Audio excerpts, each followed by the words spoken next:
একটা মানুষ তার কেরিয়ার গোছানোর জন্য কতটা জঘন্যতম বা নিম্ন স্তরে যেতে পারে সেটা বুবলি হলো দৃষ্টান্ত। কিছুদিন আগে বুবলি ফারজানা মুন্নির হাজবেন্ডের সঙ্গে ধরা পড়লো বাথরুমে। তো ফারজানা মুন্নি যে কথাগুলো বলেছিল ঠিকই বলেছিল।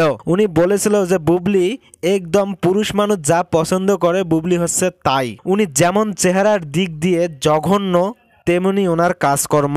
কেন আরো কি মিডিয়াতে নায়ক নায়িকা আসে নাই? যেমন আমরা পুরানা অনেক নায়িকাকে দেখেছি, শাবানা, শাবনূর, এরা কত সুন্দর। এদের কি কেরিয়ার গোছানোর জন্য নিজের দেহকে অন্যের কাছে বিক্রি করে দিতে দেখেছি আমরা? কখনো কি এরকম কোনো গুজব শুনেছি? কেন বুবলির বারবার এরকম গুজব আমাদের সামনে চলে আসে? আপনারা হয়তো সর্বদা দেখেন ক্যামেরার সামনে কি সাধু সাজে, একদম সিনিয়র দেখলে গায়ে পড়ে পা ধরার মতো স্বভাব, যেন সবাই বলে ওঠে কত সুন্দর, ভালো একটি নম্র ভদ্র মেয়ে। কিন্তু ক্যামেরার আড়ালে একদম বিপরীত। নিজেকে প্রমাণ করার জন্য যা যা করা দরকার তার চেয়ে বেশি করার চেষ্টা করে এই বুবলি।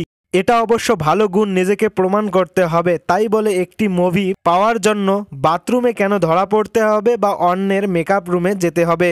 অন্যের ছেড়ে দেওয়া জিনিসের প্রতি এত লোভ কেন এই মেয়েটির?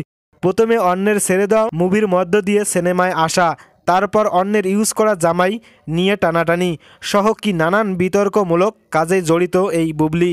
আর ক্যামেরার সামনে শুধু ভক্তি ভক্তি। বুবলির যদি নিজের কোনো যোগ্যতা থাকতো, যোগ্যতা দিয়ে মিডিয়ায় আসতো, অভিনয় দক্ষতা থাকতো, তাহলে নিজের চেহারা বা শরীর অন্যকে না দেখাইয়া আসতো না।